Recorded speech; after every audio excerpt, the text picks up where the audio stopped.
Strings flat చూద్దాం. ఈ బుక్లో నేను డెఫినేషన్స్ రాసిన, ఇక్కడ రైట్ సైడ్ ఎక్స్ప్లెయిన్ చేస్తా. ఇక స్ట్రింగ్ అంటే ఏంటిది? It is a finite sequence of symbols chosen from the sum alphabet sigma alphabet. So it is represent by W. So ఇది మన ఆల్ఫాబెట్. ఇంతకుముందు వీడియోలో డిస్కస్ చేసినాం. సో వాడు సింబల్స్ ఇస్తాడు, 0, 1 అని సింబల్స్ ఇస్తాడు. దీనిపైన స్ట్రింగ్ రాయమంటే ఏమంటే, so set of finite sequence వస్తుంది. ఫైనల్ సీక్వెన్స్ ఆఫ్ ఈ సింబల్స్ని కలిపి ఒక స్ట్రింగ్ చేస్తాం, దాన్ని స్ట్రింగ్ అంటారు. ఓకే, ఇప్పుడు నేను స్ట్రింగ్స్ ఏమైతే స్ట్రింగ్ని డబ్ల్యూతో రిప్రజెంట్ చేస్తారు, లెంత్ ఆఫ్ ద స్ట్రింగ్ని మోడ్ ఆఫ్ డబ్ల్యూతో రిప్రజెంట్ చేస్తారు. ఇప్పుడు నేను స్ట్రింగ్స్ ఏమైపోతాయి, ఫస్ట్ 0 ఒకటి వస్తుంది, 0, 1 ఒకటి వస్తుంది, 0 ఒకటి వస్తుంది, 1 ఒకటి వస్తుంది, 0, 0, 1, 0, 1, 1, 0, 0 అట్లా వస్తూనే ఉంటాయి, 1, 0, 1, 0, 1, 0. సో ఇట్లా ఆ సింబల్స్ని యూజ్ చేసుకొని ఒక కాంబినేషన్ చేస్తావు చూసిన, వాటి అన్నిటిని స్ట్రింగ్స్ అవుతాయి. ఇప్పుడు లెంత్ ఆఫ్ స్ట్రింగ్, ఇప్పుడు సపోజ్ డబ్ల్యూ స్ట్రింగ్ ఒకవేళ 101 ఉన్నానుకో, దీని లెంత్ ఆఫ్ స్ట్రింగ్ ఏమైపోతుంది, 3 ఉన్నాయి కాబట్టి లెంత్ ఆఫ్ స్ట్రింగ్ 3 అవుతుంది. Okay, string length of string అయితే అర్థమైంది కదా. సో ఓకే, ఇప్పుడు స్ట్రింగ్ ఆపరేషన్స్ చూద్దాం.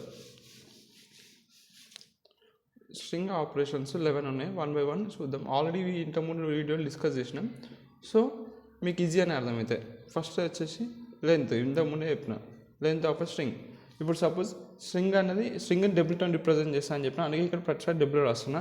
స్ట్రింగ్ ఏబిసి ఉందనుకో, దాని లెంత్ని ఎట్లా రిప్రజెంట్ చేస్తారు, మోడ్ ఆఫ్ డబ్ల్యూతో రిప్రజెంట్ చేస్తారు. ఇది ఏంటిది, లెంత్ ఆఫ్ స్ట్రింగ్ అనమాట. సో ఇది ఎన్ని ఉన్నాయి, 3 ఉన్నాయి కాబట్టి 3 అవుతుంది. డబ్ల్యూ 1011 ఉందనుకో, దీని మోడ్ ఆఫ్ దీని లెంత్ ఎంత అవుతుంది, 4 ఉన్నాయి కాబట్టి లెంత్ ఆఫ్ స్ట్రింగ్ 4 అవుతుంది.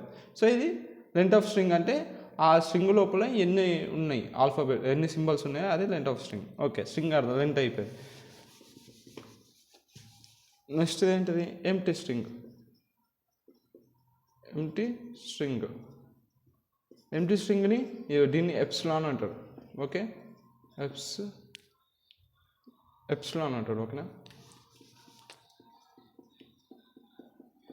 ఓకే, ఇట్లా ఈని రాస్తే దీన్ని ఎప్సిలాన్ అంటారు. సో దీని ఏంటంటే, ఒకవేళ ఏం లేకపోతే ఎప్సిలాన్ ఎట్లా పనికి వస్తుంది అంటే ఫ్లాట్లా, దీన్ని నల్ అనొచ్చు, లేకపోతే 0 అనొచ్చు. సో ఏం లేకపోతే మనం ఎప్సిలాన్ యూజ్ చేస్తాం. యాక్చువల్లీ ఇట్లా ఇట్లా ఉంటుంది అన్నమాట, దీన్ని ఎప్సిలాన్ అంటారు. ఎంప్టీ స్ట్రింగ్ అంటే ఏంటిది, ఏం లేకపోవడం, దీని లోపల ఏం లేదు, అంటే స్ట్రింగ్స్ ఏం లేవు, సింబల్స్ లేవు. So it's an empty string. అంటే ఎంప్టీ స్ట్రింగ్ అంటే ఏంటి, పేరులోనే ఉంది, ఏం లేకపోవడాన్ని నల్లని 0ని ఎట్లా రిప్రజెంట్ చేస్తారని చెప్పిన, ఇట్లా ఎప్సిలాన్తో రిప్రజెంట్ చేస్తారు ఫ్లాట్ లోపల. సో అందుకే ఎంప్టీ స్ట్రింగ్ ఎప్పుడు ఇట్లా వస్తుంది. ఓకే, దీని లెంత్ ఏమవుతుంది, లెంత్ ఆఫ్ ఎంప్టీ స్ట్రింగ్ ఏంటిది, అసలు ఏం లేనప్పుడు ఈ లెంత్ ఎట్లా వస్తుంది, దీని లెంత్ ఆఫ్ ఎంప్టీ స్ట్రింగ్ 0 వస్తుంది. ఇట్లా అనమాట. నెక్స్ట్ ప్రిఫిక్స్, ప్రాపర్ ప్రిఫిక్స్ ఏదైతే ఇట్లా ప్రిఫిక్స్, ప్రాపర్ ప్రిఫిక్స్ అంటే చెప్పినా కదా. ఫస్ట్ ఒకటి తీసుకున్నాం, వర్డ్ డబ్ల్యూ అంటే ఒక స్ట్రింగ్ తీసుకున్నాం ఏబిసి. దీని ప్రిఫిక్స్ ఏమవుతుంది అంటే, leading symbols present in string, ఏవైతే leading symbols present in string అని ప్రిఫిక్స్ అవుతాయి.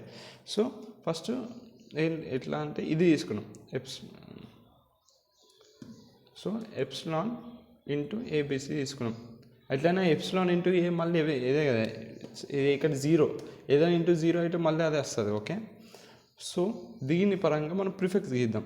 సో ఫస్ట్ ఏం వస్తుంది, ప్రిఫిక్స్ అంటే ఏంటంటే ముందు వచ్చాయి. ఇప్పుడు మనోజ్ కుమార్ ఉన్నాంకో, దీంట్లో ప్రిఫిక్స్ ఏది మనోజ్, సఫిక్స్ ఏది కుమార్.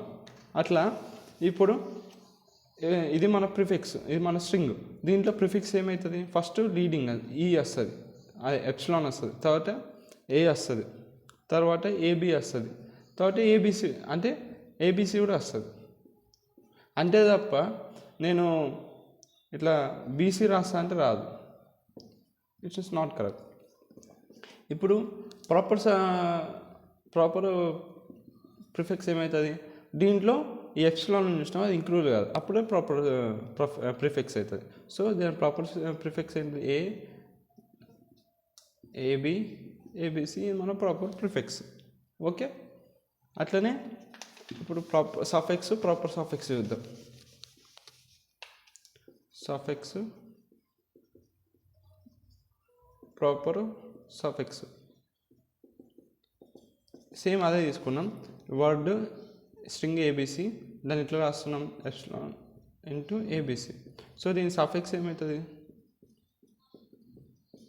అంటే ఎక్కడి నుంచి ఎప్సిలాన్ వస్తుంది, వెనక నుంచి వద్దాం. ఎప్సిలాన్ ఈసారి ఇటు సైడ్ పెడదాం. ఇప్పుడు సఫిక్స్ ఏంటిది అక్కడ నుంచి వచ్చేది. సో ఫస్ట్ ఎప్సిలాన్ అంటే right side Manoj Kumar is a suffix. So next ఏం వస్తుంది, సి వస్తుంది, తర్వాత ఏమొస్తుంది, బీసీ వస్తుంది, తర్వాత ఏబిసి వస్తుంది. ఇట్లా వస్తుంది సఫిక్స్. దీని ప్రాపర్ సఫిక్స్ ఏంటిది, ఇది తీసేయాలి, ఇది తీసేస్తే అది ప్రాపర్ సఫిక్స్. ప్రాపర్ సఫిక్స్ ఏంటి దీనికి, సి బీసీ ఏబిసి, ఇది ప్రాపర్ సఫిక్స్. అంటే ఎప్సిలాన్ లేకపోతే అది ప్రాపర్ సఫిక్స్, ఎప్సిలాన్ ఉంటే అది సఫిక్స్.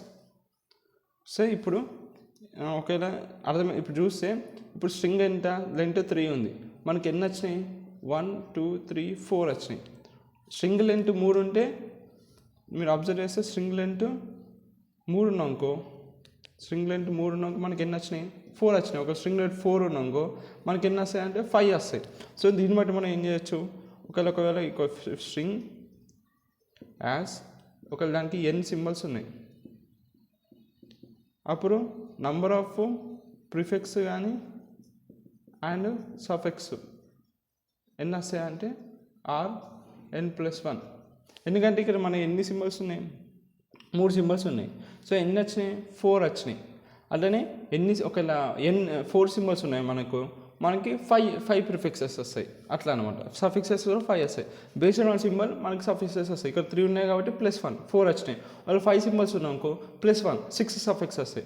అట్లకే ఒకవేళ మనకి ఎన్ని సింబల్స్ ఉన్నాయనుకో స్ట్రింగ్ లోపల మనకి n+1 ప్రిఫిక్సెస్ అండ్ సఫిక్సెస్ వస్తాయి. ఓకే, ప్రాపర్ సఫిక్స్ అయిపోయింది.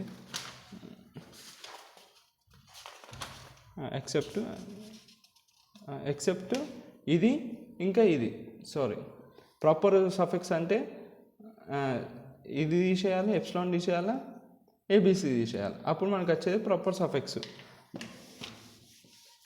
అట్లా ప్రాపర్ ప్రిఫిక్స్ అంటే నేను ఇప్పుడు కొంచెం తప్పు చెప్పిన, ఒకవేళ ప్రాపర్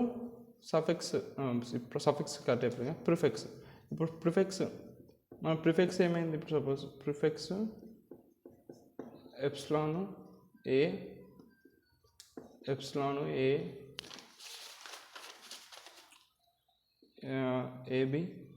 ఏబిసి మన ప్రిఫిక్స్. సో ప్రాపర్ ప్రిఫిక్స్ ఏం చేయాలంటే ఎప్సిలాన్ తీసేయాలి, ఏబిసి చేయాలి, అప్పుడు ఏబి ఇది మన ప్రాపర్ ప్రిఫిక్స్. అట్లనే ఒకవేళ సఫిక్స్ ఏమొచ్చినాయి మనకి ఎప్సిలాన్ సి బీసీ ఏబిసి వచ్చింది. సో దీని అప్పుడు ప్రాపర్ సఫిక్స్లో ఏం తీసేయాలా, ఎక్సెప్ట్ ఎప్సిలాన్ ఏబిసి మనకి ప్రాపర్ సఫిక్స్ వస్తుంది. ఇది మన proper suffix. Okay, epsilon last ABC తీసేసి మనకు వచ్చేది ప్రాపర్ సఫిక్స్. ఇల్లు నుంచి అది తీసేసి అల్లు నుంచి వచ్చేది ప్రాపర్ ప్రిఫిక్స్. Next substring.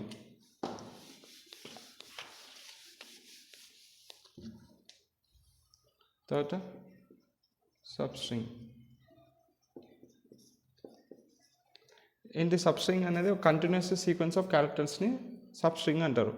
ఇప్పుడు సపోజ్ లెట్ W = గేట్, ఒక స్ట్రింగ్ గేట్ అనుకున్నాం. సబ్స్ట్రింగ్ ఏమవుతుంది, ఒకవేళ అకరెన్స్ ఆఫ్ 1 అన్ననుకో G వస్తుంది. అంటే అకరెన్స్ ఆఫ్ 1 అంటే ఒకటే కావాలి అంటే G వస్తుంది సబ్స్ట్రింగ్. ఇది మన స్ట్రింగ్ అయితే A వస్తుంది, T వస్తుంది, E వస్తుంది. ఒకవేళ అకరెన్స్ ఆఫ్ 2 అన్నాడు, అకరెన్స్ ఆఫ్ 2 అంటే GA వస్తుంది, AT వస్తుంది, TE వస్తుంది. ఒకవేళ అకరెన్స్ ఆఫ్ 3 అన్నాడు, అకరెన్స్ ఆఫ్ 3 అంటే ఏమొస్తుంది, GAT ATE ఇవి 2 వస్తాయి. సో ఇట్లా వస్తాయి. ఇది సబ్స్ట్రింగ్ అంతే తప్ప నేను ఏ రాసి ఈ రాస్తా it is not a substring.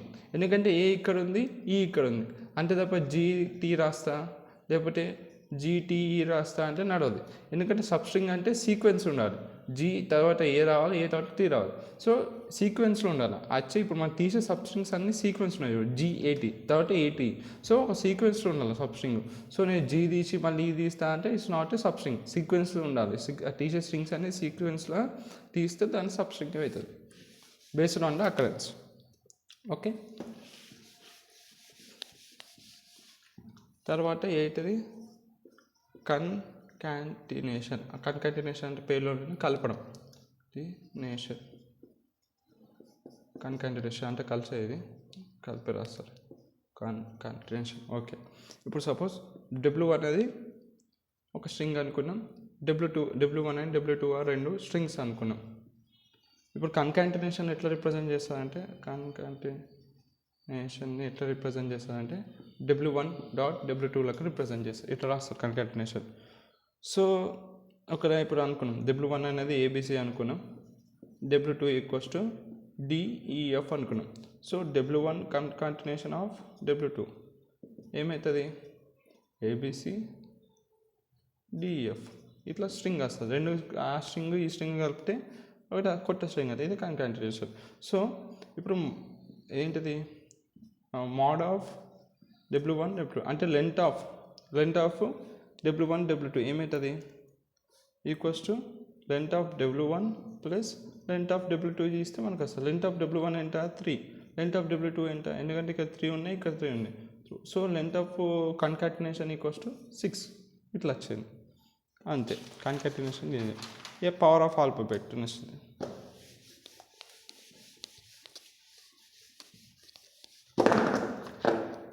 నైన్త్ది power of alphabet.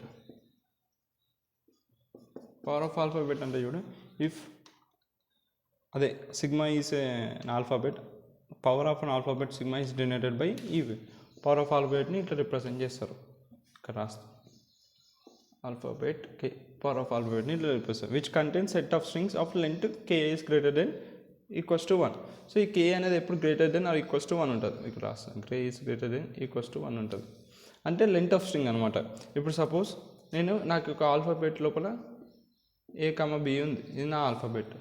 దీని ఇప్పుడు ఏ ఇట్లా రాస్తా అంటే దాని అర్థం ఏంటిది అంటే నాకు ఇప్పుడు set of strings which length 1 వస్తుంది, అంటే A,B రెండే వస్తాయి.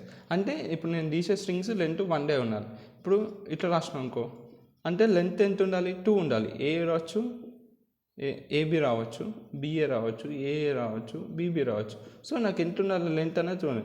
ఒకవేళ సపోజ్ 3 అని రాసినాం అనుకో, దాని లెంత్ ఏముండాలి ABA, BAB, 3 Aలు 3 Bలు అట్లా వస్తాయి కాంబినేషన్స్. అర్థమైందా? ఎన్నిసార్లు స్ట్రింగ్స్ లోపల ఉన్న స్ట్రింగ్ లెంత్ ప్రకారంగా ఉంటుంది అనమాట పవర్ ఆఫ్ ఆల్ఫాబెట్. ఇక్కడ 1 ఇచ్చినప్పుడు దాని లోపల స్ట్రింగ్ లెంత్ 1 ఉండాలి. ఇక్కడ 2 ఇచ్చినప్పుడు స్ట్రింగ్ లెంత్ 2 అయింది. ఇక్కడ 3 ఉన్నప్పుడు స్ట్రింగ్ లెంత్ 3 ఉండాలి. అదే పవర్ ఆఫ్ ఆల్ఫాబెట్ అంటే. ఓకేనా?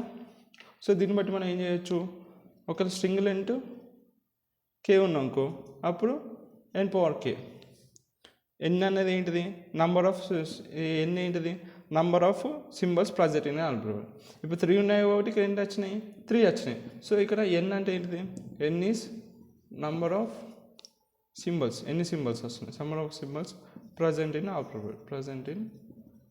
ఆల్ఫాబెట్. అర్థమైంది కదా? సో సిగ్మా పవర్ k అన్నాకో దాని అప్పుడు n పవర్ k అట్లా వస్తుంది. అంటే where is n is the length n is the number of symbols present in. ఇదేంటి అర్థమైంది కదా పవర్. ఇట్లానే ఇంకా క్లీన్ క్లోజరు ఇది ఉంటాయి కదా, క్లీన్ క్లోజర్, ఇది క్లీన్ క్లోజరు, ఇది పాజిటివ్ క్లోజర్. క్లీన్ క్లోజర్ ఎట్లా రాయొచ్చు? దీని అర్థం ఏంటంటే ఎంప్టీ స్ట్రింగ్, ఇదంటే ఎంప్టీ స్ట్రింగ్ అనమాట, అంటే ఏం లేకపోవడం. క్లీన్ క్లోజర్ని ఎట్లా రాస్తావు? ఎంప్టీ స్ట్రింగ్ని ఇట్లా రిప్రజెంట్ చేస్తాం. ప్లస్ E1 యూనియన్ రాస్తాయి, ఇక్కడ యూనియన్ E2 యూనియన్, ఇది ఆల్ స్ట్రింగ్స్ వస్తాయి. ఇందులో ఏం వస్తుంది పాజిటివ్ క్లోజర్లో ఎప్సిలాన్ ఉండాలి, ఎక్సెప్ట్ ఎప్సిలాన్ ఉండాలి అనమాట positive closure. So union E2 union E3 ఇట్లా వెళ్ళిపోతుంది. ఇది క్లీన్ క్లోజర్, ఇది పాజిటివ్ క్లోజర్. ఓకే, లాస్ట్ది ట్రాన్స్పోజ్. ఇంకా 2 ఉన్నాయి 10, 11. తర్వాత ట్రాన్స్పోజ్ అంటే రివర్స్ అనమాట. ఇప్పుడు లెట్ ఏబిసి ఉన్నానుకో, సో దీన్ని ఏమైపోతుంది, సిబిఏ అవుతుంది. సో ఇట్లా రివర్స్ చేయడాన్ని ట్రాన్స్పోజ్ అంటారు. W(r) అని రాయొచ్చు, W(t) అని రాయొచ్చు. దాని reverse of a string is transpose. Next palindrome తెలిసే ఉంటుంది మీకు. అంటే రివర్స్ ఆఫ్ స్ట్రింగ్ కూడా మళ్ళీ రావాలి. రివర్స్ ఆఫ్ ఏ స్ట్రింగ్ కూడా is equal to same string, is equal to given string. ఇప్పుడు ఎగ్జాంపుల్ మేడం ఉంది. దీన్ని రివర్స్ చేస్తే ఏమొస్తుంది, మళ్ళీ మేడమే వస్తుంది. సో ఇది ప్యాలెండ్రోమ్. ఓకే, మేడంని మళ్ళీ రివర్స్ చేస్తే మళ్ళీ ఆండ్రోమే వస్తుంది. అది ప్యాలెండ్రోమ్ అంటే.